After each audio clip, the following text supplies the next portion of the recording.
기도하겠습니다. 늙은이를 꾸짖지 말고 권하되 아버지에게 하듯하며 젊은이에게는 형제에게 하듯하고 늙은 여자에게는 어머니에게 하듯하며 젊은 여자에게는 온전히 깨끗함으로 자매에게 하듯하라. 참 과부인 과부를 존대하라. 만일 어떤 과부에게 자녀나 손자들이 있거든 그들로 먼저 자기 집에서 효를 행하여 부모에게 보답하기를 배우게 하라.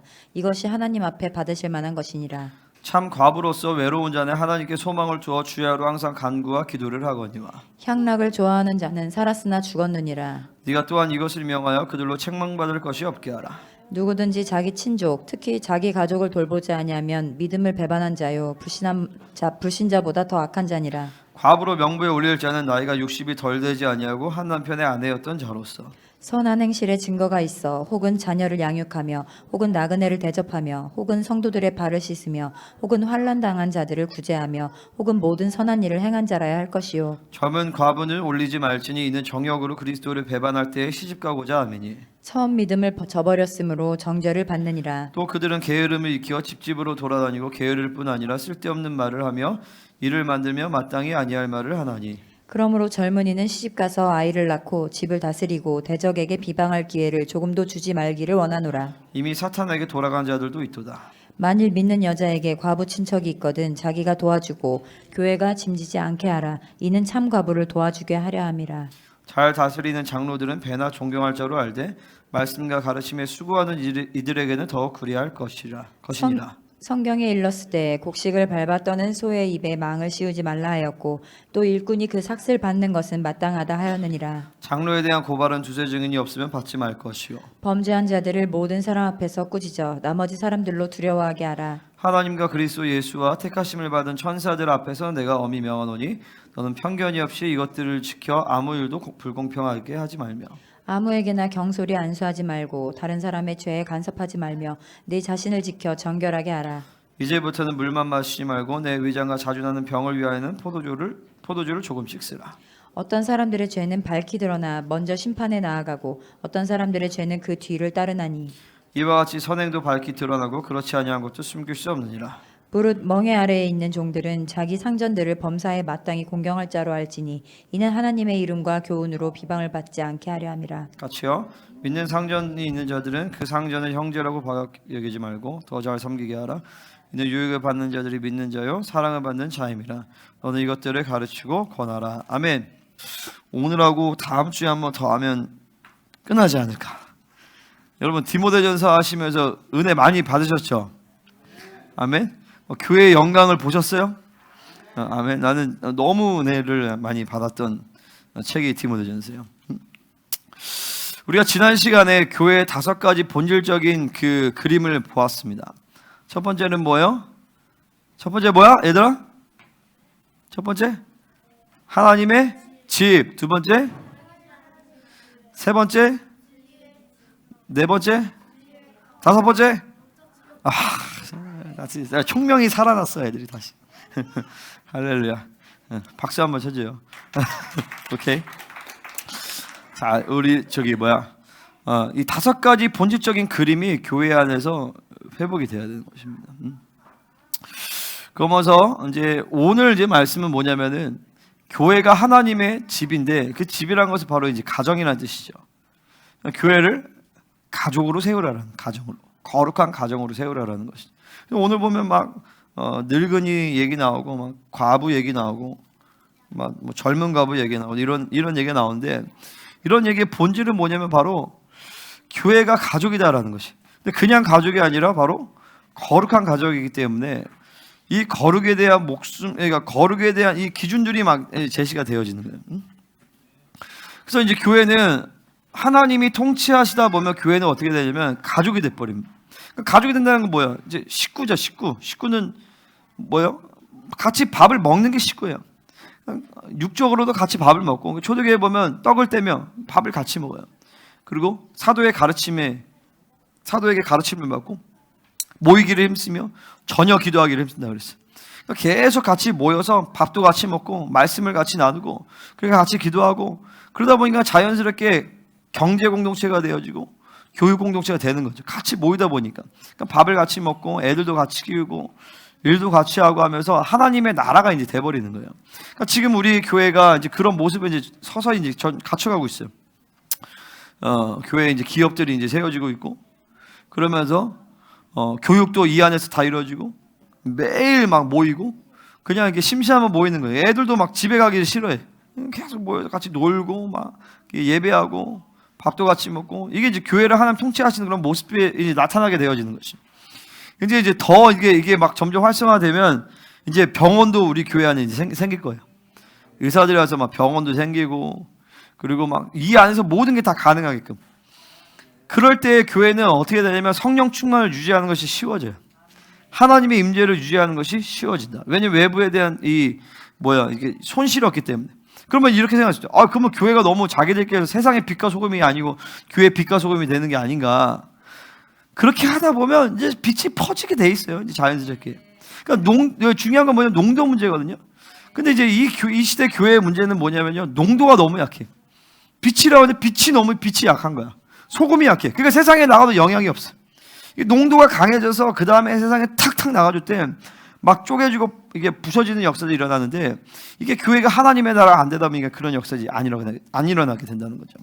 그러니까 교회를 하나님 통치하다 보면 어떻게 되냐면 가족이 되는데, 그 가족이 될 때 모습 중에 하나가 뭐냐면 첫 번째 투명해진다는 거예요.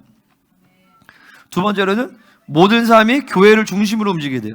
그러니까 매일같이 모이고 교육도 다 가능하고 심지어 막 병원도 있고 막 여기서 막 일도 하고 모든 것이 다 가능하게 되어진다. 세 번째 어떤 모습이 나타나냐면 성령 충만과 거룩의 유지가 쉬워진다.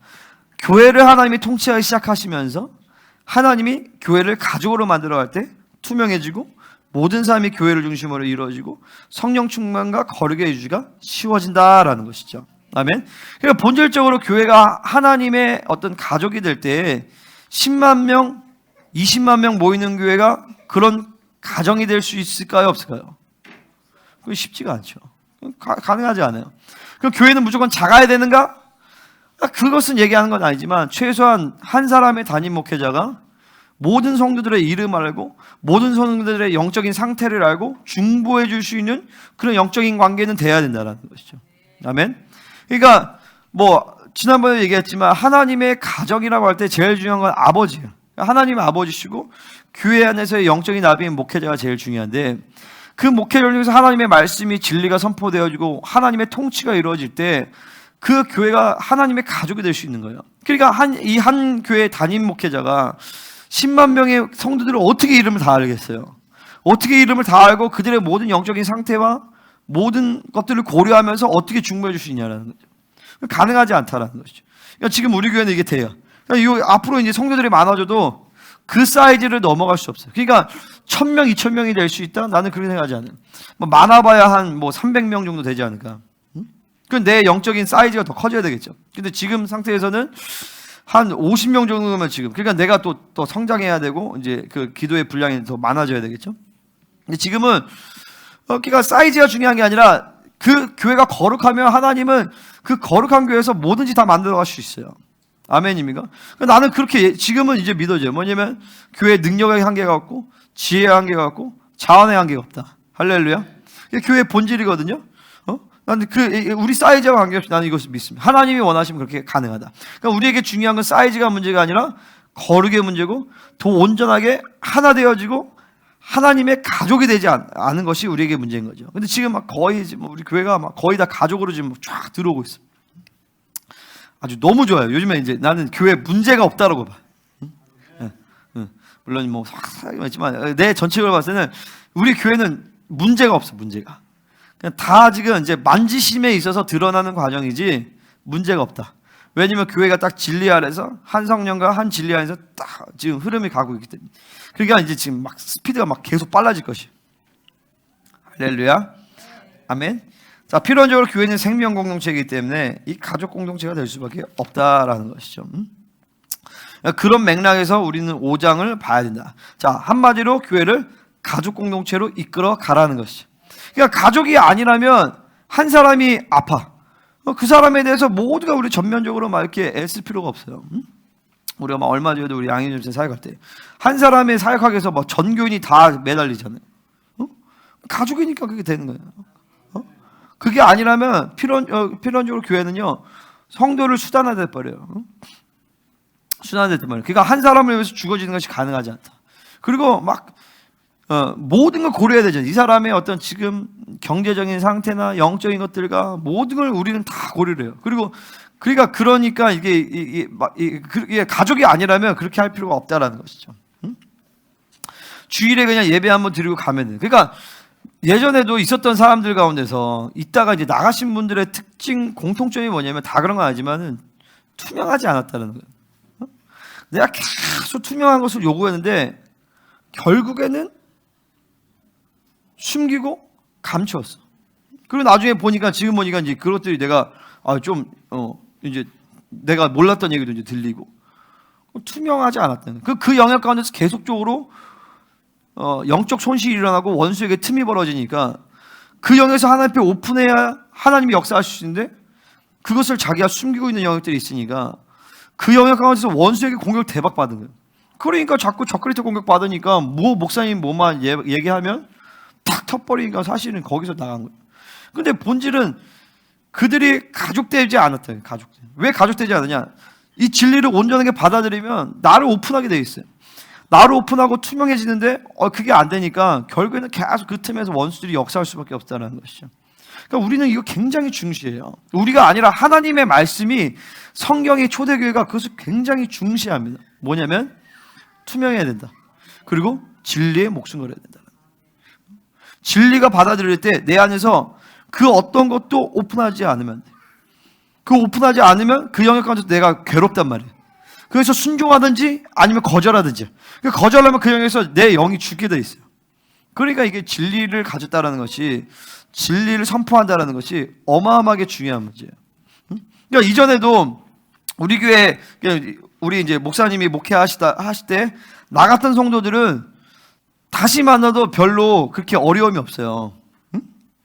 근데 내 리더십하에 있었다가 내 리더십의 흐름 때문에 나가신 분들 있잖아요. 그분들은 여러분들이 접촉이 잘 안 될 거예요. 그죠? 접촉하기가 잘 안 돼. 왜냐면 하나님의 통치 흐름이 딱 분명해지니까 영이 확 달라져 버린단 말이에요. 근데 예를 들어서 막 그 전에 나갔던 사람들 있잖아요. 뭐 그런 사람, 김흥지 집사님, 박소연 집사 이런 사람들은 지금 만나도 별 그런 거 없어요. 근데 제 리더십 하의 흐름 안에서 탁 튀겨져 나간 사람들은 내 리더십에 대한 거부로 팍 튀겨져 나간 거거든. 그런 분들은 영의 흐름이 딱 달라져 버리기 때문에 그분들과 영적으로 교류하는 것이 불가능하다는 것이. 무슨 말인지 아시겠죠? 그러니까 하나님이 통치하신다. 이게 통치하시는 교회가 이 진리라는 문제가 굉장히 예민하다는 것이. 예민하고 왜냐하면 진리로 하나 되고 진리로 우리의 모든 공급이 이루어지고 진리로 우리가 가족이 된 것이기 때문에 이 진리의 흐름은 굉장히 중요해요. 그렇기 때문에 모든 지체와 목회자의 관계는 1차적으로 무슨 관계가 돼야 돼요? 복음의 관계가 돼야 되는 것이고 그럴 때 영적인 관계가 돼야 돼요. 복음의 관계가 되고 영적인 관계가 되니까 오늘 이 5장에서 나오는 것처럼 가족 관계가 될 수 있는 거예요. 근데 복음의 관계가 되지 않고 영적인 관계가 되지 않는데 그냥 가족이 되려고 그래. 그건 이제 인본주의가 돼버리는 거죠. 무슨 말인지 아시겠죠? 그러니까 앞에 나와 있던 모든 영적인 흐름들 쭉 받아들이고 나서 그 다음에 가족이 된다. 그러니까 지금 우리 교회는 그렇기 때문에 지금은 이 가족이 되는 것이 가능해요. 아멘입니까? 지금 뭐 거의 가족 같아요. 지금 뭐 오신 지 얼마 안 됐어도 저희 권현자매님은 뭐 가족 같잖아, 그렇지? 벌써 자세 봐 얼마나 편해 저기. 이거 집이잖아, 집.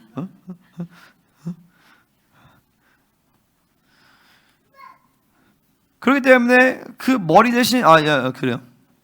그래서 이 가족됨을 잃어버리면 교회는 조직이 된다라는 것이. 분명하게 명심해야 돼요. 교회는 가족이다. 할렐루야. 하나님이 우리 아버지 되시고 예수 그리스도가 우리의 큰 형님이 되셔서 우리 애를 통치하시고 우리 다스리셔서 교회는 예수의 피를 나는 한 형제가 되었다. 한 아버지 아래 한 가족이 된 것이죠. 끝내주는 관계죠. 그래서 이 교회는 영원한 관계를 가지고 있어요. 김재철 씨님 지금 돌아가셔서 계속 일로 오시잖아요, 예배 때. 왜냐면 영원한 관계이기 때문에. 할렐루야. 그 믿음의 관계성에서 하나님은 성도들을 만져가신다라는 거예요. 자, 1절부터 16절까지는 이 거룩한 가족의 관계에서 이제 늙은이에 대한 얘기, 그러니까 어르신, 이런 뭐 늙은이, 젊은이 뭐 이런 거룩한 가족 관계에 대해서 1절부터 16절까지 나옵니다. 제가 이걸 이제 빨리 보겠습니다. 자, 1절 한번 같이 읽겠습니다. 시작. 늙은이를 꾸짖지 말고 권하되 아버지에게 하듯하며 젊은이에게는 형제에게 하듯하고 2절까지. 늙은 여자에게는 어머니에게 하듯하며 젊은 여자에게는 온전히 깨끗함으로 자매에게 하듯하라. 자, 늙은이를 꾸짖지 말라는 거예요. 왜? 그러니까 이런 거죠. 디모데야, 너의 영적 권위는 지키되 그렇다고 해서 어르신들을 막 하대하지 말라는 거예요. 자, 꾸짖는다는 것은 뭐냐면 위에서 내려 꽂는 거예요. 자, 여기서 보면 명령이란 말이 나와요. 이제 디모데전서 전체에서 여기 나오죠. 너는 이것들을 명하고 가르치라. 4장 11절이에요. 이건 이제 경건함에 대해서 얘기하는 거예요. 그러니까 중간중간에 보면 명령하라 이런 얘기가 나와요. 그러니까 목회자는 나이와 관계없이 영적 권위가 있고 영적으로 그 교회의 영적인 아비이고 리더이기 때문에 명령할 수 있는 권한이 있습니다. 그래서 사도적 치리가 가능하다라는 것이에요. 이 명령하는 것은 파라 앙겔로예요. 뭐냐면 그러니까 앙겔로라는 말은 사자라는 뜻이에요. 천사, 엔젤이 여기서 나온 건데 파라는 뭐냐 옆에서예요. 여호와의 사자로서 여호와의 사자 옆에서 선포한다라는 거예요. 뭐냐면 이것은 수직적 관계예요. 내가 하나님 주신 영적인 권위를 가지고 선포할 때는 것은 명령으로 나갑니다. 그것은 반드시 순종해야 되는 말씀이에요. 아멘. 하지만 제가 하는 모든 말들과 모든 어떤 목회적인 흐름들이 다 명령으로 갈 수는 없어요. 그걸 착각하면 안 돼요. 이 권하다라는 것은 뭐냐면 파라칼레오라는 뜻인데 파라클레토스가 성령 이름 보혜사라는 뜻이거든요. 보혜사라는 파라클레토스인데 이 파라칼레오는 뭐냐면 옆에서 부르다라는 뜻이에요. 자, 여러분이 달리기 경주를 합니다. 그러면 옆에서 뛰면서 열심히 달리세요 라고 권면하는 거, 위로하는 거, 이런 것이 바로 권하다라는 뜻이에요. 이것은 위에서 내리는 것이 아니라 옆에서 얘기하는 거예요. 그래서 목회자의 어떤 성도들과의 관계는요, 수직적 관계와 수평적 관계가 동시에 다 이루어져요. 그러니까 이거를 수직적 관계만 너무 유지를 하면 목사님이 뭐라 하죠? 너무 막 이렇게 돼버려. 한국교회 그런 교회들 되게 많아요. 또한 동시에 너무 목사님이 수평적 관계만 해. 그러면 영적 권위가 죽고 말씀의 명령과 말씀의 절대성에 대해서 상실해버려요. 그러니까 이게 두 가지가 분명해야 돼요. 아버지와 엄마의 관계도 마찬가지. 자녀들 가운데서 부모님에 대해서 영적 권위는 분명히 수직적 관계가 먼저예요. 영적 권위가 분명하게 먼저 되고 그것이 이루어질 때 그 수직적 관계가 먼저 선행되고 받아들여졌을 때 그 다음에 수평적 관계가 되어지는 거예요. 그러면서 때로는 친구같이, 때로는 저 같은 젊은 목회자, 때로는 우리 어르신들 같은 경우는 때로는 아들같이, 때로는 친구같이, 때로는 동생처럼, 때로는 뭐 오빠처럼 뭐 이렇게 얘기할 수가 있는 거죠. 그러니까 이게 두 가지 관계성이 동시에 존재를 해야 된다라는 것이. 그러면 어떤 것은 명령으로 받아들여야 되는 거고 어떤 것은 권면으로 받아들일 게 있어요. 그것은 이제 뭐 케이스마다 다 다른 거죠. 그렇지만 권면이 됐든 명령이 됐든 이 하나님의 진리에 따라 흐르는 이런 하나님의 진리의 흐름들은 받아들여야 된다는 거예요. 하지만 측면이 조금씩 다르다라는 것이죠. 아멘. 그래서 제가 어쩔 때는 이렇게 명령도 하고 하지만 또 어쩔 때는 옆에서 이제 제가 우리 이병희 집사님이 그런 얘기했어요. 저한테 이제 목사님 밑에서 열심히 뭐 섬기겠다고. 그래서 제가 그랬어요. 밑에서 섬기지 마시고 옆에서 섬기세요. 진짜. 그게 이제 요런 얘기 때문에 그런 거예요. 어떤 부분에서는 제가 영적 권위를 갖고 내리는 영이죠. 그건 하나님의 말씀의 선포니까. 하지만 제가 똑같은 양으로서 목자 대신 예수 그리스도의 양으로서 때론 나도 사역받을 수 있고 때론 나도 권면받을 수도 있고 또 나도 권면하고 그런 관계성이 존재한다라는 것이죠.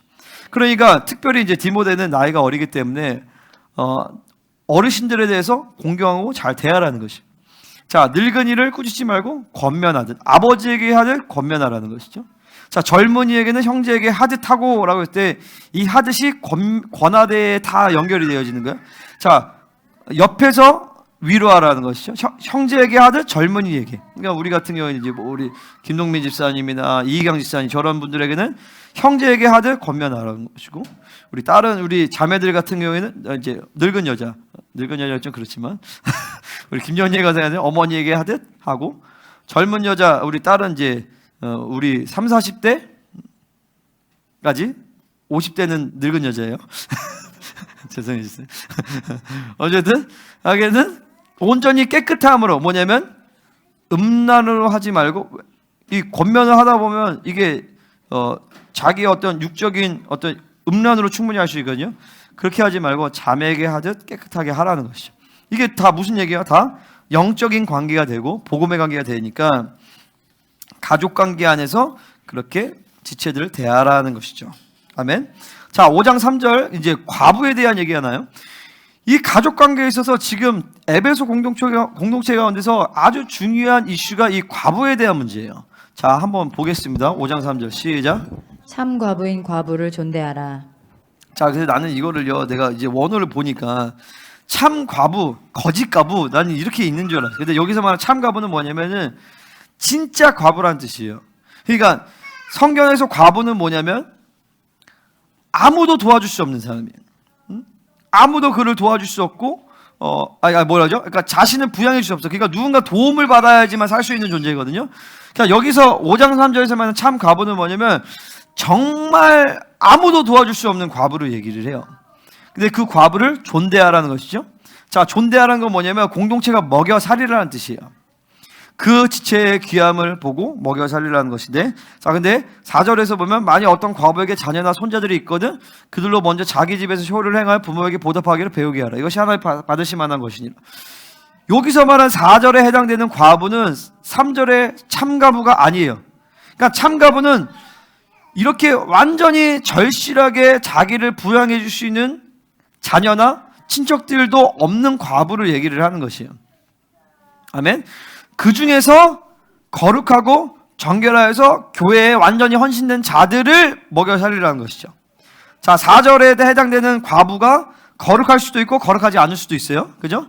근데 4절에 해당되는 과부는 거룩해도 자기를 부양할 수 있는 가족들이 있기 때문에 저런 사람들은 공동체에서 짐을 짊어질 필요가 없다라는 것이죠. 아멘? 이거는 이제 오늘 설교는 막 계시가 깊은 건 없어요. 그냥 이제 설명인데, 자, 5절을 한번 보겠습니다. 시작.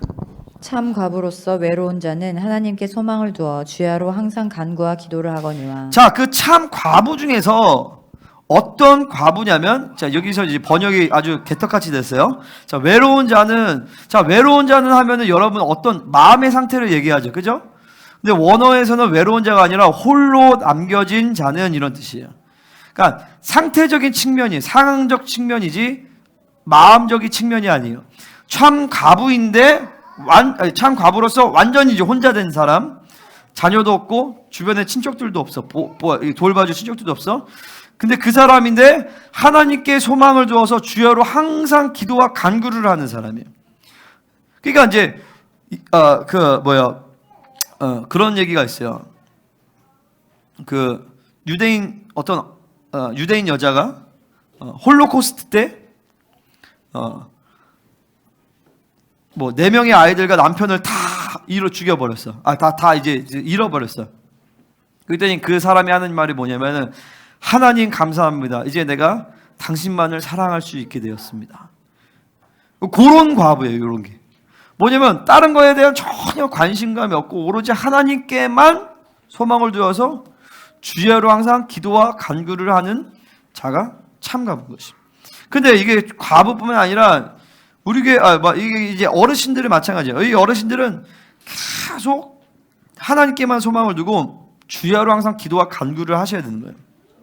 자, 6절에 보면 이렇게 나옵니다. 향락을 좋아하는 자는 살았으나 죽었느니라. 아멘.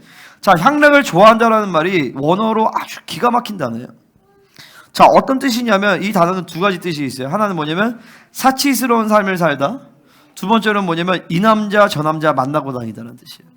그러니까 과부임에도 불구하고 여전히 세상적으로 화려함을 추구하고 세상적인 부를 추구하는 사람은 살았으나 죽었다. 또한 동시에 이 남자 저 남자 만나면서 관계적인 음란을 이게 사실 음란인 거죠. 5장 6절에 보면 이 음란한 하나님께만 헌신되고 하나님께만 소망을 두지 않은 세상 경향성과 이 음란이 있는 이 과부들은 살았으나 죽었다. 그러니까 이런 사람들은 과부의 명부에 올릴 자격을 상실한다라는 거예요. 아멘이시죠? 그러니까 뭘 봐야 되냐면 교회는 가족이다. 이걸 보는 것이고 두 번째는 뭐냐면 가족인데 아주 거룩한 가족이다라는 거예요. 그러니까 사도 바울이 지금 디모데에게 이런 어떤 구체적인 지침들을 막 주는 거예요. 자, 7절 읽어보겠습니다. 시작. 네가 또한 이것을 명하여 그들로 책망받을 것이 없게 하라. 자, 이것이 뭐예요? 8절에 대한 내용이에요. 8절 읽겠습니다. 시작. 누구든지 자기 친족, 특히 자기 가족을 돌보지 아니하면 믿음을 배반한 자요 불신자보다 더 악한 자니라. 아멘. 자, 이 8절을 하게 하라는 것이죠. 자, 이런 과부나 이런 이렇게 과부뿐만 아니라 호라비도 다 마찬가지예요. 과부 호라비뿐만 아니라 자기 혼자 살 수 없는 사람들 있잖아요. 뭐 고아가 될 수도 있고 이런 사람 다 해당되는, 굳이 과부만 얘기하는 게 아니라 홀로 이 경제적으로 자기가 이제 부양이 안 되는 사람들, 가족이 없는데 완전히 하나님께 헌신되고 교회됨으로 이루어진 자들을 교회에서 섬긴다는 것이죠. 그러니까 원칙적으로 가족이 그들을 섬겨야 되는데 그렇게 하지 않는 것은 악이다라는 거예요. 그 짐을 가족들이 짊어지고 교회는 선교나 다른 일에 더 많은 일을 감당할 수 있게끔 감당하게 해야 된다는 것이죠. 자, 9절, 10절 이 과부의 자격에 대해서 한번 보겠습니다. 시작. 과부로 명부에 올릴 자는 나이가 60이 덜 되지 아니하고 한 남편의 아내였던 자로서 선한 행실의 증거가 있어 혹은 자녀를 양육하며 혹은 나그네를 대접하며 혹은 성도들의 발을 씻으며 혹은 환난 당한 자들을 구제하며 혹은 모든 선한 일을 행한 자라야 할 것이요. 자, 이 과부는요 60이 덜 돼야 돼. 근데 이거는 이제 뭐야죠? 사도 바울이 어떤 진리에 대한 규정을 보편적 원칙을 제시하는 게 아니에요. 그래서 이제 시대와 모든 걸 초월해서 60 이하로는 과부를 치지 말아라 이런 얘기한 게 아니라 충분하게 공동체에서 이 과부의 거룩과 하나님께 대한 헌신을 입증할 수 있는 시간들을 가지라라는 것이죠. 그러니까 예를 들어서 우리는 이거를 65세로 할 수도 있고 뭐 70으로 할 수도 있고 55세로 할 수도 있고 무슨 말인지 아시겠죠? 이런 것처럼 이 규정은 지금 에베소 교회라는 특징적인 상황 가운데서 사도 바울이 지금 과부에 대한 이런 지침들을 주는 거예요. 근데 그 초점은 뭐다? 바로 거룩에 대한 초점이 있다는 거죠. 그러니까 내가 이제 궁금했어요. 이제 뒤에서 이 뒤에서 보면 이 바울이 이런 여자 과부 뭐 앞에 한 것처럼 이런 뭐라죠? 여자는 일체 순종함으로 조용히 배우라 이런 얘기를 왜 이렇게 많이 할까? 되게 여자들에 대해서 부정적인 이미지가 있는 것 같아요. 지금 사도 바울이. 근데 그게 왜 그러냐면은 에베소 지역에 대장되는 귀신이 뭐예요? 아데미 여신이란 말이죠. 그러니까 기본적으로 이 땅은 이 지역은 음란, 잡신, 이세벨 역사가 강한 지역이에요. 그러니까 그것들의 지역적인 특성과 이런 것들을 고려해서 사도 바울이 지금 여자들에 대한 이 참과부에 대한 것들을 규정을 지금 준다라는 거 보시면 돼요. 아시겠죠? 아멘. 그러니까 60이 덜 되니까 어느 정도 나이가 되고 어떤 기준이 돼야 된다는 것이죠. 한 남편의 아내였던 자, 그러니까 신실한 아내였던 사람이에요. 그리고 선한 행실의 증거가 있어야 돼.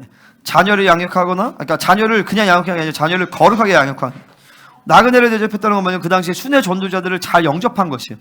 그러니까 주의 종들을 잘 섬겼던 어떤 선한 행실, 성도들의 발을 씻게, 성도들을 섬기는 거, 환난 자들을 구제하고 모든 선한 일을 행한 자라야 이 사람은 완전히 과부로서 자신의 모든 인생을 하나님과 교회에 헌신한 사람들이에요. 이런 사람들은 교회에서 과부의 명부에 올려서 그들을 먹여 살릴 책임이 있다라는 것이죠. 근데 이게 뭐 아까 얘기한 것처럼 과부가 될 수도 있고 호라비가 될 수도, 혼자 되신 분들도 될 수도 있고, 혹은 고아가 될 수도 있고, 혹은 은퇴하신 주의종이 될 수도 있고. 우리도 이제 목사님 은퇴하셨지만 계속 사례비가 나가요.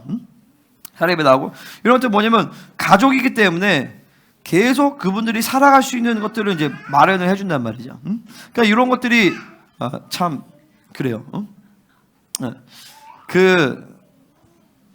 감리교회에서 어떤 큰 교회에서 그랬대잖아요. 부목사님이 사고가 나가지고 식물인간이 됐더니 그 담임 목사님 와가지고 하는 얘기가 뭐냐면 얘 잘라버리라고. 그게 다 그래요. 원래는 잘라버리라는 거예요. 왜냐면 가족이 아닌 거죠. 그 수단인 거지. 잘라버린 거죠.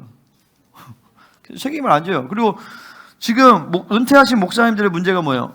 은퇴를 하면 교회들이 그 사례비를 안 주려고 우리 옛날에 우리 목사님 그 정재근 목사님을 아주 훌륭하신 분이 있었는데 거기서도 그 원로 목사님 이제 안 섬기려고 막 수단만 해가지고 막 잘라버리고 막 이렇게 했단 말이에요. 교회들이 다 그래요. 그러니까 그런 교회들이 어떻게 복을 받을 수 있겠냐고.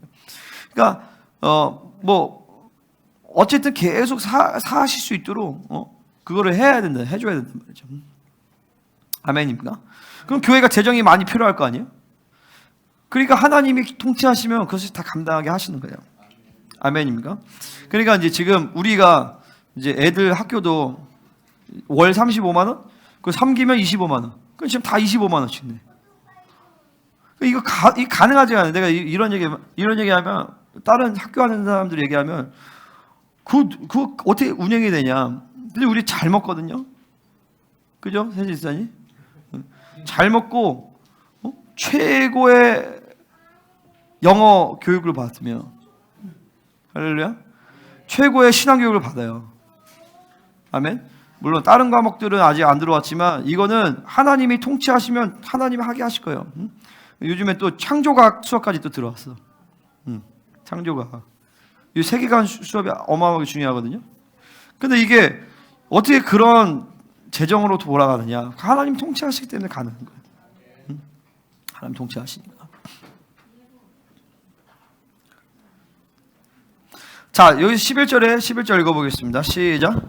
젊은 과부는 올리지 말지니 이는 정욕으로 그리스도를 배반할 때에 시집가고자 함이니. 자, 젊은 과부는 올리지 말래. 자, 여기서 젊은 과부는 다 좀 이상한 여자들이냐 이런 얘기를 하는 게 아니에요. 지금 에베소 교회의 지금 맥락 가운데서 젊은 과부들에 대한 문제가 발생한 거예요. 그러니까 사도 바울이 이는 정욕을, 그러니까 뭐냐면 이 과부들이 헌신했단 말이에요. 처음에 하나님께 내가 이렇게 해서 내가 살겠습니다 했는데 살다 보니까 이제 정욕이 들어오는 거야. 그러니까 그리스도를 배반해서 시집을 가는 거죠. 그러니까 이게 그냥 뭐 과부는 시집 가면 안 되냐 그런 얘기 하는 게 아니에요. 이 맥락 가운데서, 상황 가운데서 이 사람들 하나님께 헌신을 했는데 하나님이 뜻을 따라서가 아니라 자기 정욕으로 그리스도를 배반하고 이 교회됨을 벗어버리고 이제 처음 믿음을 저버렸다라는 거예요. 이 사람들이요. 그러니까 젊은 과부라는 사람들이 다 그런 게 아니라 지금 요 에베소 교회의 특정한 젊은 과부들의 무리 가운데서 이렇게 헌신을 저버리고 이제 믿음을 아예 버리고 정죄를 받는 사람들이 무리가 있었다라는 것이죠. 그러니까 뭐라 나중에 여기서 보면 무섭게 얘기해요. 사탄에게 돌아간 자들도 있다 이렇게 얘기가 나온단 말이죠.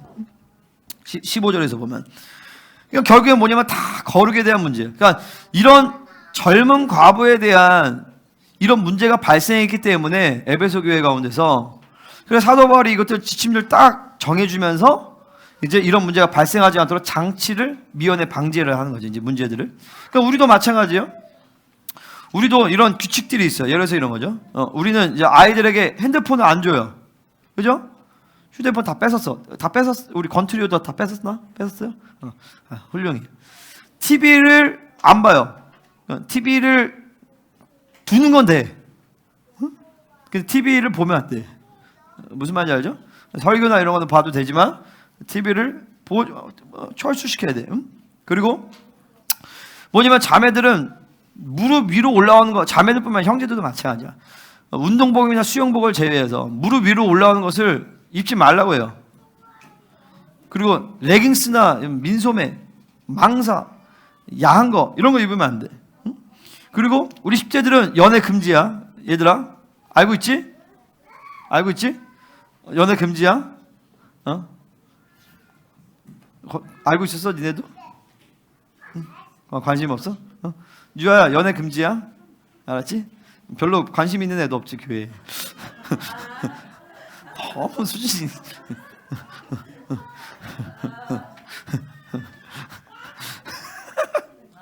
되게 웃겨. 예건이가 오빠잖아요. 근데 강건이가 그랬나? 누가 그랬나? 유신이가 그랬나? 유한 누나가 예건이 형보다 누나 같아.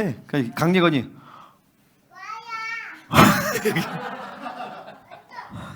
근데 인정할 수밖에 없거든. 아니 우리 예건이가 아주 멋있게 크고 있어. 그죠?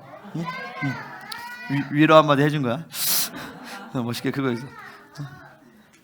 그리고 이 청년들도 이 연애는 이런 거는 먼저 허락을 받아야 돼. 결혼해 있어. 그래서 우리 지원이가 저렇게 거룩을 유지할 수 있었던 거예요. 아멘. 좀 위험했던 적도 많았지만 어쨌든 제가 그래도 저렇게 거룩하고 순결하게 이렇게 청년을 탁 떼야 했던 것은 그런 장치가 있었기 때문에 가능. 그래서 지금 우리 애들은 그냥 여러분 보세요. 내가 예전에 있었던 교회도 음란 문제가 심각하게 있었어요. 영성하고 기도 많이 했는데 음란 문제 심하게 있었단 말이죠. 우리 교회는 이제까지 15년 동안에 음란 문제가 터진 적이 한 번도 없어요. 물론 위기가 있었던 적들은 있었지만 정말 심각하게 음란 문제가 터진 적은 단 한 번도 없었어요. 근데 그게 하나님의 은혜죠. 하나님의 은혜고 감사했던 것은 우리 원로 목사님이 그런 부분에서 원수에게 문을 안 열어줬었고 저도 마찬가지고. 근데 그런 부분에서 문이 열리면 교회 안에 음란 문제가 어마어마하게 터져요. 그러니까 지금 이제 우리는 특별히 애들이 많잖아요. 얘네가 지금은 순수하고 그러지만 이제 조금씩 커서 이제 2차 성징이 일어나고 그러면은 서서히 좀 뭔가 거시기한 일이 있을 수도 있어요. 그런 부분에서 우리는 깨어서, 이거 영의 문제이기 때문에 우리 애들은 착해요. 착한 거랑 영 문제는 달라요. 이 음란 문제는 아주 예민하게 다뤄야 돼. 그래서 이제 슬슬 내가 이제 나누려고, 남녀를 좀 나누려고, 청소도 좀 나누고, 우리 애들이 순수하다 보니까 허물 없이 지내는데 그거 굉장히 주의해야 돼. 10대들은 무조건 연애 금지. 이런 것들에 대해서 목사님이 선포했는데 몰래 연애하다 걸린다. 그러면 경고가 들어가. 근데 그런데도 그것을 해결을 안 한다. 그러면 이제 퇴학이야, 퇴학. 이게 무서운 게 뭐냐면요. 교회적이 정해진 이 가이드라인을 벗어나기 시작하면 원수들이 아주 집중 공격을 해버려요.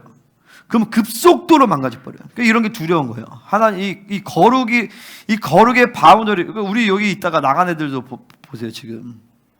난리 났거든요. 그냥 고삐 풀린 망아지처럼. 그 자기네들은 신나겠지. 그럼 뭐야? 거룩을 다 버려버리고 100% 문제 생기거든요. 뭐 술 담배 안 돼 이런 건 당연한 거고, 뭐 게임 뭐 이런 거는 뭐 당연한 거고, 오락실, 뭐 노래방, 뭐 게임방 이런 거 뭐 다 그런 더러운 데를 가는 순간 영이 확 젖어버려. 그러니까 하나님이 원치 않는 장소에 가지 말아야 돼. 그거 아세요, 여러분?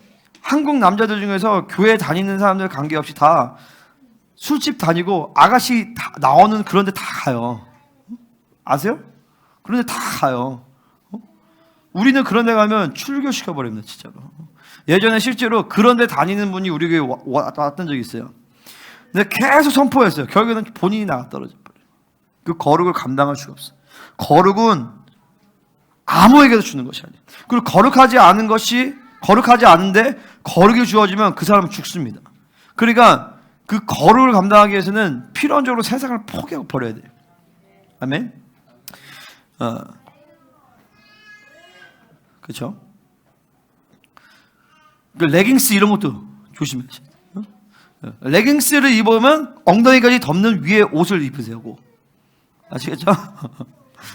막 요즘에 옥종호 여자 같은 거 보면 얘는 깜짝 놀랐어. 이거 막 스포츠 브라 같은 거만 하고 나오는 여자들도 있더라고. 깜짝 놀랐어. 야, 내가 뉴욕 맨하튼 하는데 진짜 막 벗은 건지 입은 건지 구분이 안 되는 사람들 너무 많아. 맨하튼 하는데. 그냥 그런 사람들은 거의 대부분은 이게 거의 이제 귀신들을 갖고 다니는 거예요, 사실은요. 응?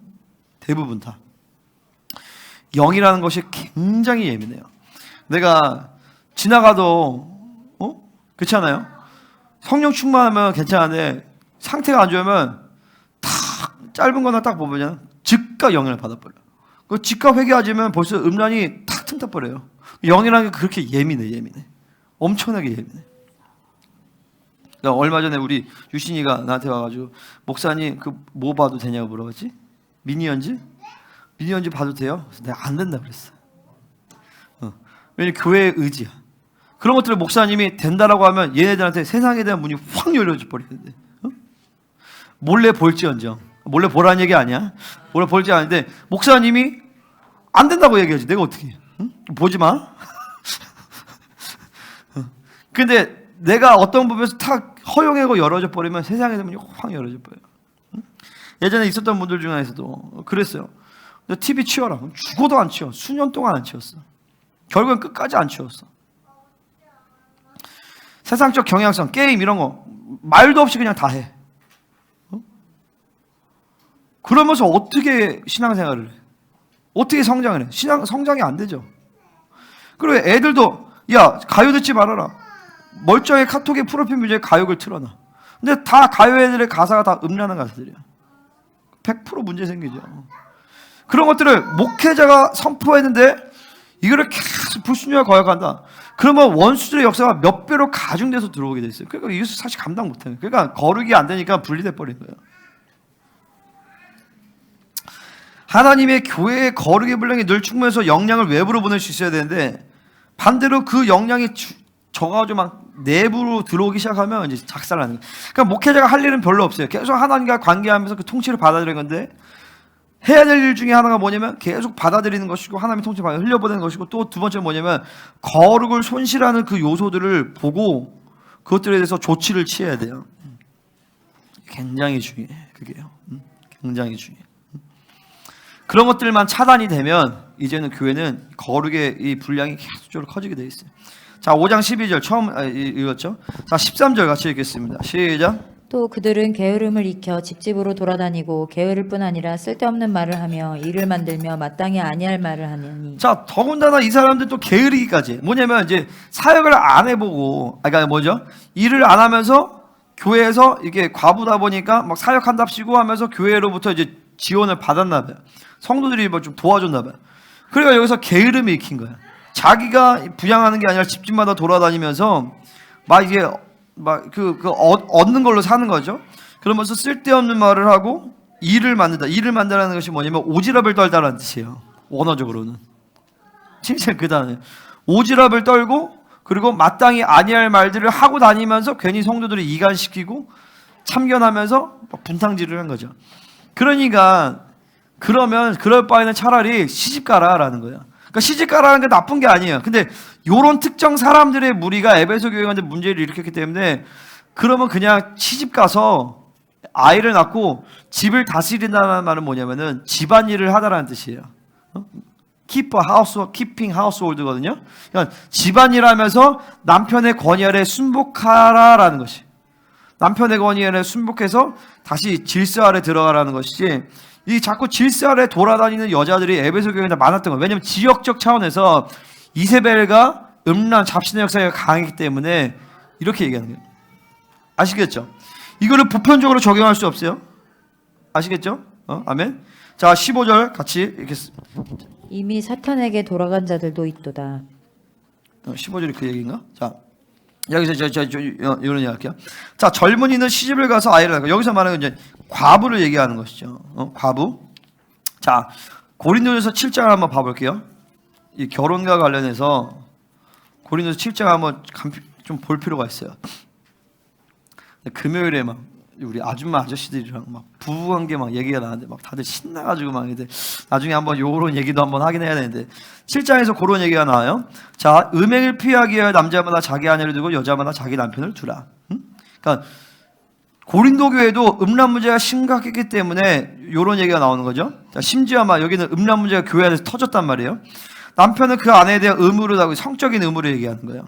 아내도 그 남편에게 그렇게 할지라. 뭐냐면 자, 아내는 자기 몸을 주장하지 못하고 오직 그 남편이 애매 남편도 그와 같이 자기 몸을 주장하지 못하고 오직 그 하나님. 뭐냐면 이 부부관계가 부부간의 이 성관계가 상호 존중과 십자가의 도를 따라서 서로를 위해서 하라는 것이죠. 이기적인 목적과 자기 육적인 만족을 위해서 하라는 것이 아니라 자 5절 5절 읽어보겠습니다. 시작.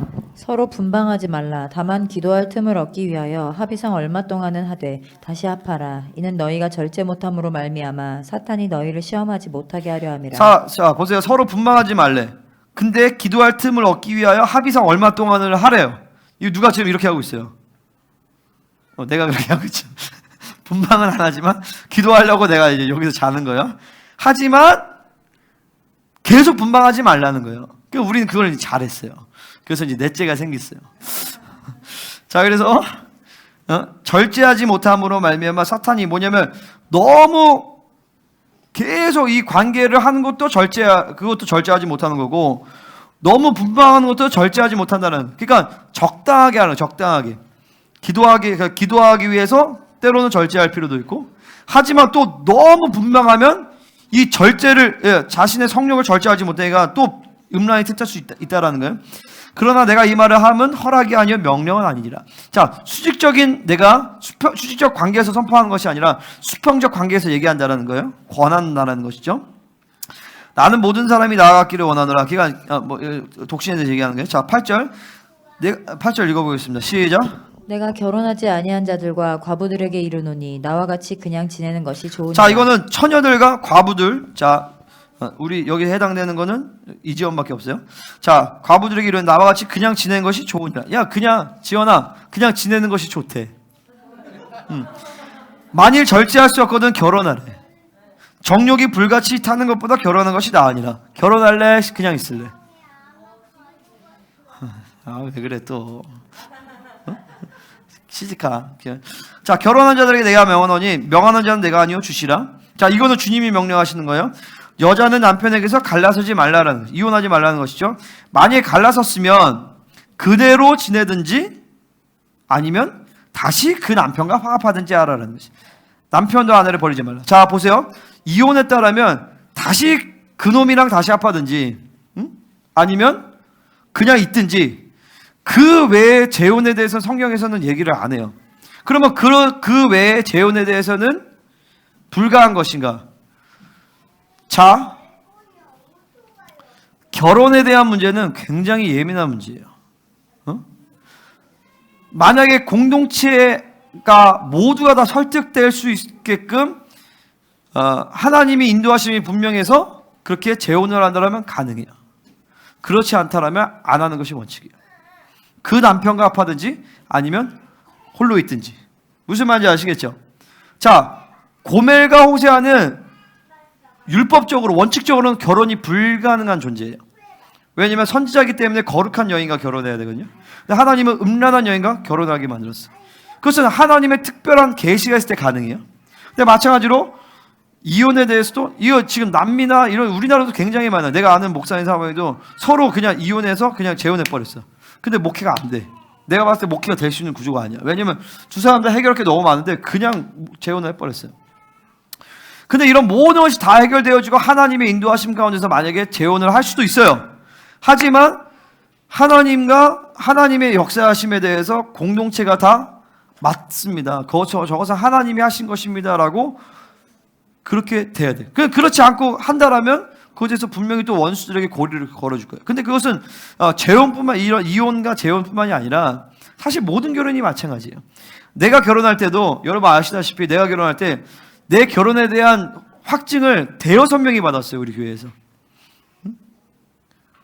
그게 원래 공동체 안에서 결혼하는 어떤 결혼의 모습이에요. 우리 만약에 지연이가 결혼을 해도 아마 그럴 거예요. 아, 저 사람이 정말 하나님 지연이가 짝지어준 거다. 근데 만약에 그렇지 않다라면 분명히 원수가 틈타서 정욕이 음란히 움직였다라는 것이죠. 근데 다 이게 이 재혼들도 마찬가지. 근데 하지만 원칙적으로 성경에 말하는 원칙은 그대로 지내든지 다시 화합하든지 하라는 것이죠. 그 나머지 사람들에게 내가 말하노니 이는 주의 명령이 아니라 자신의 권면이에요. 사도 바울의. 하지만 성경에 기록되어 있는 사도 바울의 권면인 것이죠. 만일 어떤 형제에게 믿지 아니하는 아내가 있어 남편과 함께 살기를 좋아하거든 그를 버리지 말며. 그러니까 불신자 남편이 있거나 불신 아내가 있을 때 버리지 말라는 것이죠. 할렐루야. 왜냐면 그 믿는 아내를 말미암아 남편이 거룩하게 된다는 거예요. 그 사람이 계속 하나님의 구원에 이를 수 있는 그 하나님의 어떤 일하심이 계속적으로 가동된다라는 것이죠. 할렐루야. 근데 믿지 아니하는 자가 갈리거든 그냥 갈리게 해라.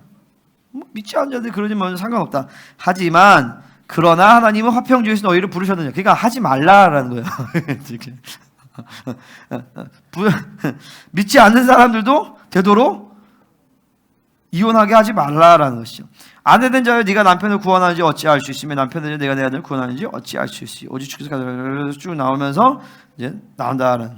아멘. 그래서 요게 말하는 것 됐어요. 다시 이제 넘어가서 자 그러면 이제 성경에서 결혼에 대해서 말하는 것이 이제 명확하죠, 그죠? 이혼이든 재혼이든 이혼이든 재혼이든 사별이든, 그죠?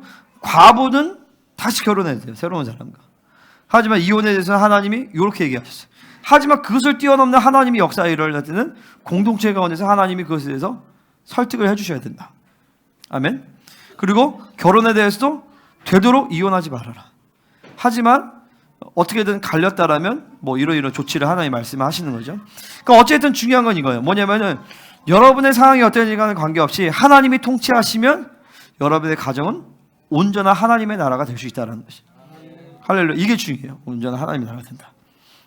내가 하나님의 온전한 통치를 받는다면. 그러니까 다 괜찮아. 이혼을 했든 과부가 되었든 다 하나님의 교회 안에서는 모두가 다 온전하게 행복하게 하나님의 통치 안에 살 수 있다라는 것입니다. 할렐루야. 자, 16절 마지막으로 16절 시작. 만일 믿는 여자에게 과부 친척이 있거든 자기가 도와주고 교회가 짐지지 않게 하라. 이는 참과부를 도와주게 하려 함이라. 그렇죠. 이제 교회가 짐지지 않게 정말 필요한 사람들만 교회가 도와줄 수 있도록 하라라는 것이죠. 자, 그 다음에 17절부터 25절까지 장로에 대한 이야기예요. 자, 빨리빨리 넘어갈게요. 17절 읽어보겠습니다. 시작. 잘 다스리는 장로들은 배나 존경할 자로 알되 말씀과 가르침에 수고하는 이들에게는 더욱 그리할 것이니라. 자, 초대교회 때는 이 장로는 목회자를 얘기를 해요. 그러니까 AD 한 55년 이전에는 장로와 감독에 대한 구분이 사라지는데 이제 이 디모데전 쓸 때쯤 되면은 서서히 장로와 감독에 대한 직분이 구별이 돼요. 자, 이 감독은 그 지역 전체를 총괄하는 리더예요. 그러니까 디모데가 지금 에베소 전체를 지금 총괄하는 리더가 된 거죠. 그 가운데서 이제 몇 개의 하우스 철치들이, 가정교회들이 있는데 그 가정교회 리더들로 장로들이 세워진 거예요. 이 장로들은 평신도 리더라고 보기도 좀 그렇고, 그러니까 이 당시에는 초대교회는 평신도와 목회자의 구분이 없었으니까. 그러니까 이제 리더예요, 리더. 지금은 이제 목회자 같은 사람들이죠. 이 장로 중에서는 말씀을 전하는 장로와 그리고 행정하는 장로들이 있었어요. 자, 그 중에서 말씀과 가르침에 수고하는 자들이 더 리더인 거죠. 자, 그 장로에 대한 얘기예요. 자, 잘 다스리는 장로들은 배나 존경할 자로 알되 말씀과 가르침에 수고하는 이들에게 더욱 그러라는 것이죠. 그러니까 이제 지금으로 따지면 우리 교회적으로 따지면 제가 감독이면서 또 내가 장로예요. 그리고 지금 이제 현대 메시아닉주 교회들을 보면 목회자가 있고 그 안에 장로들이, 그러니까 목사인데도 또 장로라는 직분을 줘요. 그러니까 4-5명의 장로들이 이렇게 구성이 돼버려요. 그래서 그 장로에서 평신도도 있고 목회자도 있지만 그게 다 장로예요, 장로. 그러니까 우리도 이제 뭐 적용적 차원에서 보면 우리 교회 장로님이나 권사님이나 안수 집사나 그런 사람들 세울 때, 부교육자를 세울 때 다 적용할 수 있는 내용들이에요. 자, 이 사람들은 말씀을 맡았기 때문에 아주 귀하게 여겨야 돼요. 할렐루야. 여러분 나를 귀하게 여겨주세요. 할렐루야. 자, 18절 읽어보겠습니다. 시작. 성경에 일렀을 때 곡식을 밟아 떠는 소의 입에 망을 찌우지 말라 하였고 또 일꾼이 그 삭슬 받는 것은 마땅하다 하였느니라. 이건 뭐냐면 사례비주라는 것이죠. 목회자가 교회에서 사례비를 받는 이유는 두 가지예요. 첫 번째는 뭐냐면 목회자가 여기에만 집중할 수 있게끔 교회가 그것을 책임을 져줘야 돼요. 목회에만 집중, 막 목회자가 막 생활고에 시달려가지고 막 일을 해야 된다. 그러면 벌써 그 교회는 이제 망가져요. 구약 성경을 보면 느헤미야서도 그렇고 막 보면 레위인들이 자기 자리를 떠날 때 이스라엘은 타락했어요. 왜 레위인들이 자기 자리를 떠났냐? 11조가 안 들어지니까 이제 레위인들의 그 생활이 안 되는 거예요. 그러니까 레위인들이 돈을 벌어 나가니까 타락하기 시작했단 말이죠.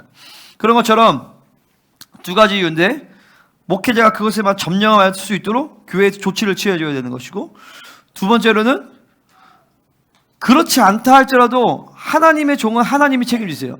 근데 교회가 이 목회자를 섬기지 아니하면 교회가 복을 받지 못해.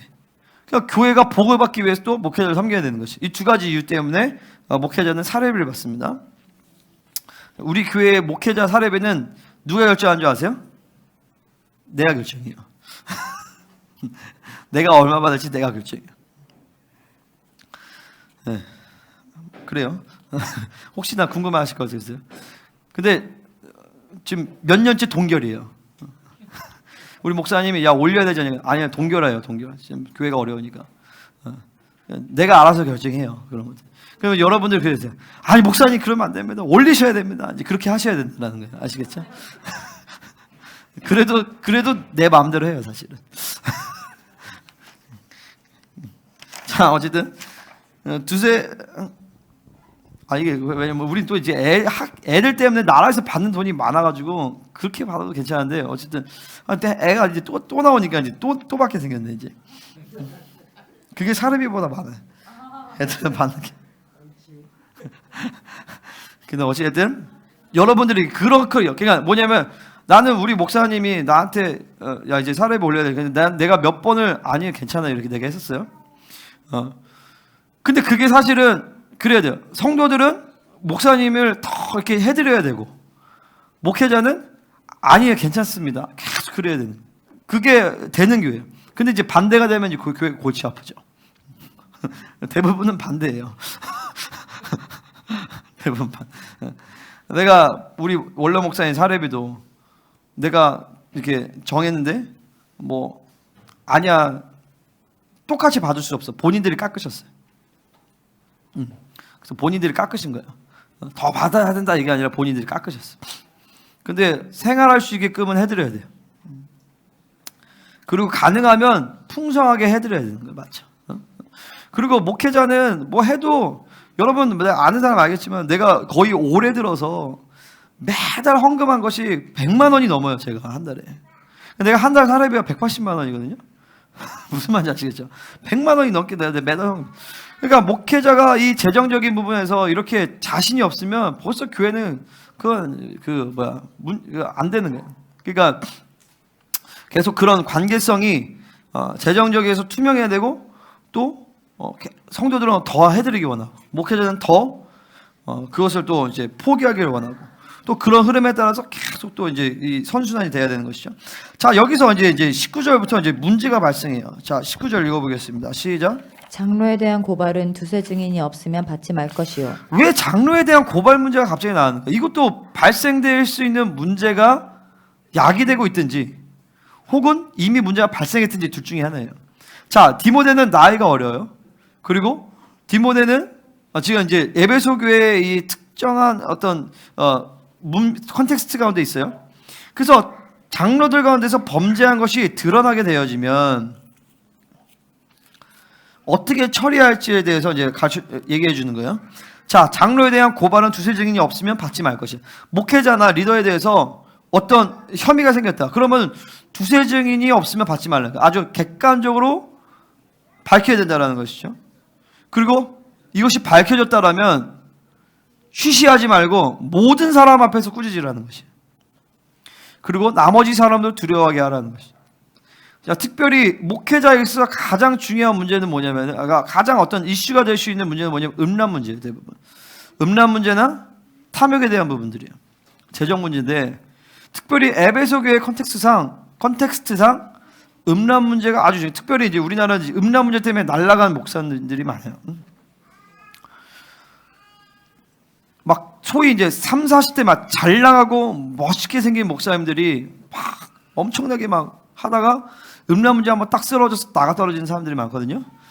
그런 경우가 일어났을 때는 전부 다 밝히 드러내야 되는 거예요. 막 이럴 수 있어요. 뭐냐면은 이런 경우가 많아요. 그 사람이 인간이니까 회개하면 용서하고 다시 우리가 리더가 될 수 있다. 그거는 착각이에요. 얼마 전에도 우리 선교단체 가운데서 아주 영향력 있는 목회자 한 사람이 음란 문제가 터져가지고 사임을 했는데, 그 사람은 다시 사역에 복구하는 것이 거의 불가능합니다. 그냥 지금 회개하면 당장 그 죄에 대해서는 내가 자유케 되어지고 용서를 받지만, 다시 직분을 받는 것은 또 다른 문제예요. 그것은 그렇게 쉽게 처리하면 안 돼요. 공동체 안에서 철저하게 완전하게 이 사람이 충분한 시간들을 거치면서 완전 이 부분에서 이제 해결이 됐다라고 인정되어지는 시간을 가지 않는 이상은 그 사람은 사역에 복귀할 수 없습니다. 그리고 백의종군해야 돼요. 다 모든 걸 다 내려놓고 평신도로서 다시 시작해야 돼요. 그러니까 우리 교회에서도 그런 경우는 없지만, 예를 들어서 이런 경우 있잖아요. 예를 들어서 성도들이 나갔어. 근데 다시 들어왔어. 그 사람은 이전에 우리 교회에 있었던 모든 직위와 모든 그 사람의 위치와 모든 쌓았던 모든 공력들은 다 포기하고 시작하는 거예요. 무슨 말인지 아시겠죠? 그리고 처음부터 다시 시작해야 돼. 리더십 훈련 다시 시작해야 되고, 교회 등록 교인의 절차들을 다시 밟아봐서 그렇게 오셔야 돼. 무슨 말인지 아시겠죠? 왜냐면 한 번 나갔기 때문에 그 나가면은 다시는 이 공동체, 그러니까 뭐라죠? 공동체로부터 분리가 됐다면, 그럼 다시 들어올 때는 이전에 있었던 모든 공력은 사실 다 사라져 버리는 거예요. 그거를 포기하서라도 다시 이 공동체에 오겠다. 그러면 환영하죠. 하지만 다시 그 사람이 이전에 우리 공동체에서 리더였든 아니었든 다 상관이 없어요. 그것은 다시 처음부터 다시 시작이에요. 그러니까 나가지 마세요. 그러니까 나가면 안 돼. 그 내 얘기가 아니라 사실은 이게 하나님의 공동체의 치리적인 부분이 이게 굉장히 중요한 부분이에요. 범죄한 자들을 모든 사람 앞에 꾸짖으라는 거죠. 그러니까 이 현대 교회들은 그러니까 미국에 이런 교회가 있었어요. 뭐냐면 음란 문제가 터졌는데 다시 회개하고 다시 얼마 안 되어서 다시 복귀를 했어. 1년 안에 음란 문제가 다시 터졌어. 그 사람은 절대 해결을 못해요. 그거를요. 응? 그러니까 한국에서도 유명한 거기 3.1교회 목사가 음란 문제가 터져가지고 교단에서 쫓겨났죠. 교회를 개척했어. 바로 또 다시 음란 문제가 또 터졌어. 거기 막 영상 봤더니 막 젊은 여자들이 검은색 막 쫄쫄이 같은 거 입고 막 이런 막 춤을 추더라고. 바디워십 한다고. 교회가 음란, 그러니까 그런 것들이 쉽게 해결이 안 돼요. 쉽게 해결이 안 돼요. 그리고 그렇게 한번 딱 터진 것은 어느 한순간에 터진 게 아니에요. 계속적으로 뭔가 쌓이다 터진 거기 때문에 이런 부분에서 다 두려워요. 두려워야 돼요. 그러니까 어떻게 이런 부분에서 우리가 조치를 취하느냐? 뭐 인간적인 조치를 취할 수도 있죠. 예를 들어서 이제 사모님과 늘 같이 다닌다든가, 그죠? 늘 모든 자매들에서 깨끗하게 되어야 되고 그래야 되겠지만 근본적으로 인간적인 조치로는 되지 않는다. 미국의 라이프 처치라는 아주 유명한 교회가 있었는데 거기 목사님이 이 음란 문제를 조심하려고 자기 비서를 다 남자로 했어. 근데 동성애 문제가 터진 거야, 그 사람. 그리고 그걸 아세요? 뭐냐면 음란 문제는요 남녀노소가 없어요. 그러니까 쉽게 얘기해서 우리 제일 나랑 음란 문제가 안 터질 수 있을 만한 사람이 우리 뭐 김석재 집사님이 이병현 집사님이잖아요. 응? 그렇지 않아? 나랑 음란 문제가 터지기 쉽지 않잖아요. 저분들이랑. 그죠? 하지만 음란이라는 건 영이기 때문에 저분들도 조심을 해야 돼요.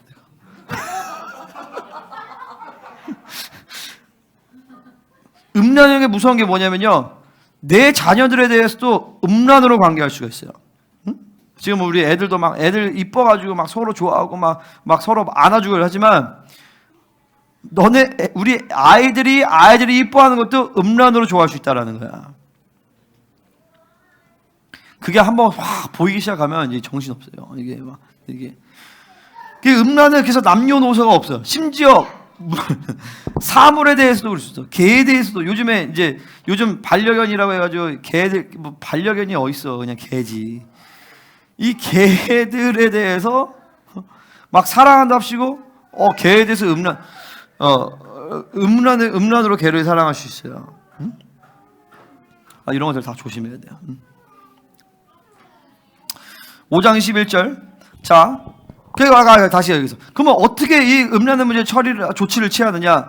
하나님의 통치를 받아들일 수밖에 없어요. 하나님의 통치를 받아들이고 하나님이 당신의 종을 그냥 가볍게 대하지 않으세요. 음란은 어디든 움직이거든요. 그러면 그것에 대해서 예를 들어서 한번 짧은 치마를 보고 내가 마음을 품기 시작했다. 그러면 그게 사실 음란의 시작이야. 그것들을 계속 한 번씩 받아들여서 이제 마음속에서 싹트기 시작하면 음란은 언제든 터질 수 있어요. 목회자는 내 안에 음란의 뿌리가 없다 할지라도 원수들은 기본적으로 음란으로 공격해요. 음란, 탐욕, 그리고 어떤 명예욕 이런 것이 필연적으로 움직이게 돼 있어요. 그러니까 내가 음란의 뿌리가 없는데 영적으로 상태가 안 좋아. 그러면 100% 음란 공격이 반드시 들어오게 돼 있어요. 그러니까 투명해야 돼. 늘 투명해야 돼요. 응? 그래서 요즘에 교회에서도 대충 입고 다니는 거예요. 너무 멋있게 하고 다니면은 왜 이렇게 웃어요? 너무 멋있게 하고 다니면 안 되니까 또 내가 또 그렇잖아요.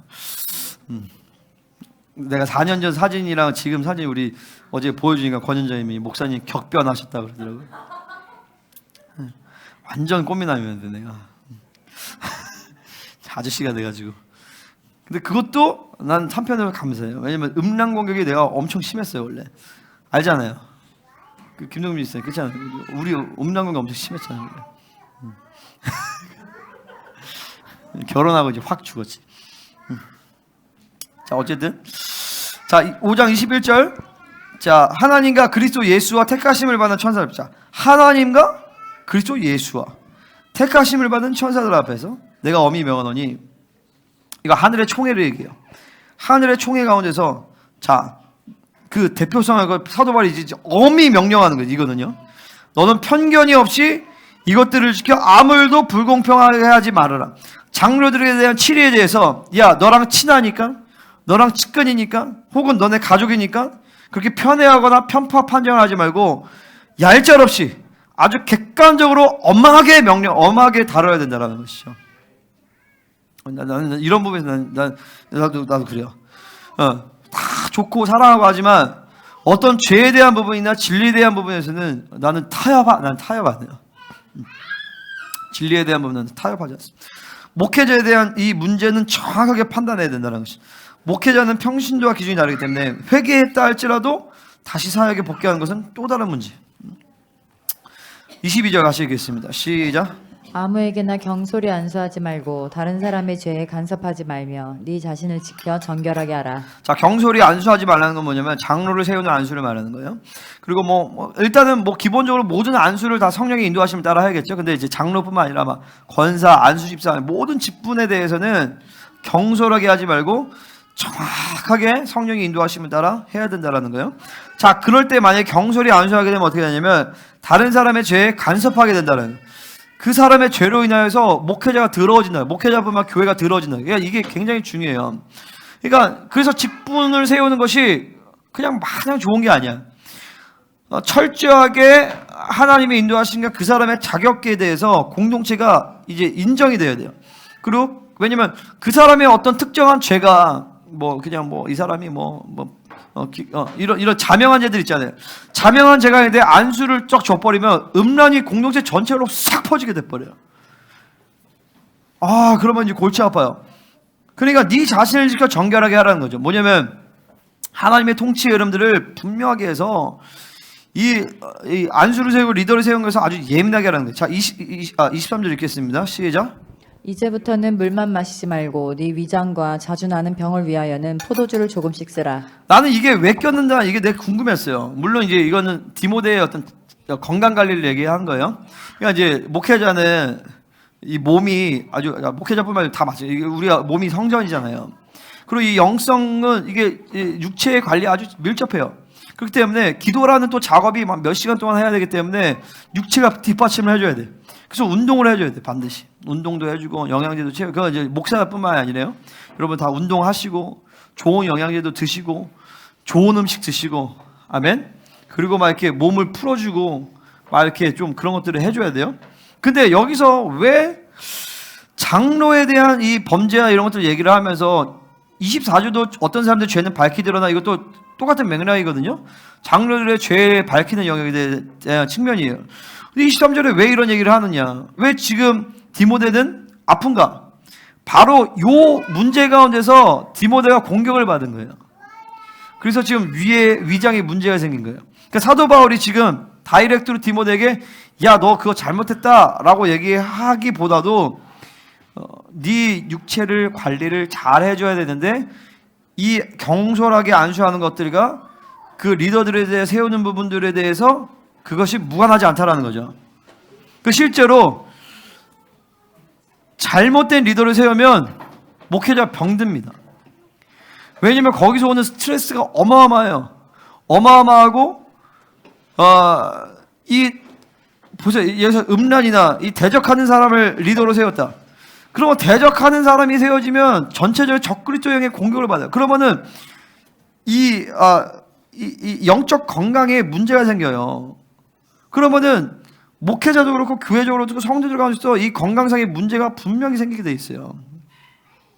그러니까 영성과 건강관리는 한 맥락으로 움직이게 돼 있어요. 그러니까 내가 지금 계속 목회를 시작하면서 초점을 두는 건 뭐냐면 질서거든요. 질서. 그래서 입교식도 하는 것이고, 이런 등록에 대한 절차를 까다롭게 만드는 것이고, 그리고 이제 리더십 훈련이나 이런 것들 하면서, 이런 디모데전을 하면서 리더의 어떤 자격 조건이나 질서에 대해서 이제 쫙 정리를 하는 것입니다. 만약에 그렇지 않고 잘못된 리더가 세워진다, 그러면 공동체 전체가 다 병들게 되어 있어요. 실제적으로 육체의 병으로 나타나게 된다는 거예요. 그러니까 그것들을 잘 관리를 해줘야 돼요. 자, 24절. 어떤 사람들의 죄는 밝게 드러나 먼저 심판하고 어떤 사람들의 죄는 그 뒤를 따르니 이와 같이 선행도 밝게 드러나고 그렇지 아니한 것도 숨길 수 없느니라. 그러니까 한 사람이 리더가 되는 것은 그 사람의 죄악과 그리고 모든 선행이 다 드러나줘야 된다는. 자, 아무런 선행한 것이 없어. 공동체 내에 기여를 한 것이 없어. 이 사람의 신앙과 영성과 이 사람의 모든 삶의 열매가 아름답지 않아. 그런 사람을 리더로 세우면 안 되는 것이죠. 그런 사람을 리더로 세우면 공동체 전체가 다 문제가 생긴 거예요. 그러니까 어떤 죄는 밝게 드러나기 때문에 죄가 밝게 드러나기 전에 어떤 혐의가 있고 아직 좀 불안하다. 그러면은 일단은 보류하고 멈춰야 되는 거예요. 맞습니까? 그렇기 때문에 지금 이제 내가 이제 내년도에도 직분을 세울 수도 있고 안 세울 수도 있는데, 물론 우리 이제 사실은 다른 교회에서는 다 세울 수 있는 사람들이죠, 리더로. 하지만 이런 기준들이 좀 까다롭기 때문에 저도 이제 그런 부분을 계속 기도하면서 보는 거예요. 우리 성도들에 대해서. 응? 누가 권세가 될지, 누가 안수집사 될지, 누가 장로가 될지, 누구를 또 셀장을 세울지. 이 리더십의 과정을 통하여서 여러분이 정말 초대교회에서 말하는 온전한 리더로 서가기를 예수님을 축원합니다. 자, 이제 짧아요. 이제 1절, 2절, 6장 1절, 2절 2절 남았습니다. 자, 1절 같이 읽겠습니다. 시작. 무릇 멍에 아래에 있는 종들은 자기 상전들을 범사에 마땅히 공경할 자로 알지니 이는 하나님의 이름과 교훈으로 비방을 받지 않게 하려 함이라. 자, 교회 안에서 또 힘들 수 있는 관계성이에요. 또 가족의 관계로서 있을 때 조금 힘들 수 있는, 한 사람은 노예고 한 사람은 상전이에요. 이런 상전아 할 때 그 상전이. 자, 이런 문제를 잘못 처리하면 교회 안에 상처가 생기고 거룩과 가족 때문에 문제가 생겨요. 그러니까 이렇게 얘기하는 거죠. 자, 상전들을 범사에 마땅히 공경할 자로 알고 주님을 섬기듯이 그들을 섬기라는 거예요. 왜냐하면 그럴 때 하나님의 이름과 교훈으로 비방을 받지 않게 된다. 그러니까 우리가 똑같이 적용할 수는 없지만, 자, 이제 한 직장 안에서 상사와 또 부하 직원으로 또 공동체 안에 있을 수 있어요. 우리는 저기 비욘드만 거의 해당이 되나? 되는데 그럴 때 믿는 상전을 형제라고 가볍게 여기지 말고 더 잘 섬기라는 것이죠. 지각하지 말고 할렐루야, 더 잘 섬기라는 거예요. 이는 유익을 받는 자들이 믿는 자요 사랑을 받는 자임이라 너는 이것들을 가르치고 권하라는 것이죠. 할렐루야. 그래서 상전은, 그러니까 상사는 또 막 하대하지 말고 믿는 자로서 존중해주고, 또 섬기는 자는 또 형제이기 때문에 더 잘 섬기고, 그러는 우리 왜냐면 또 교회에는 교회 기업들이 계속 세워질 것이기 때문에 이런 관계성을 만드는 것이 굉장히 중요해요. 그러니까 결국 다 겸손이에요. 겸손과 여호와를 경외함 가운데서 피차 서로 존중하면서 관계하면 문제가 될 것은 없다. 아멘.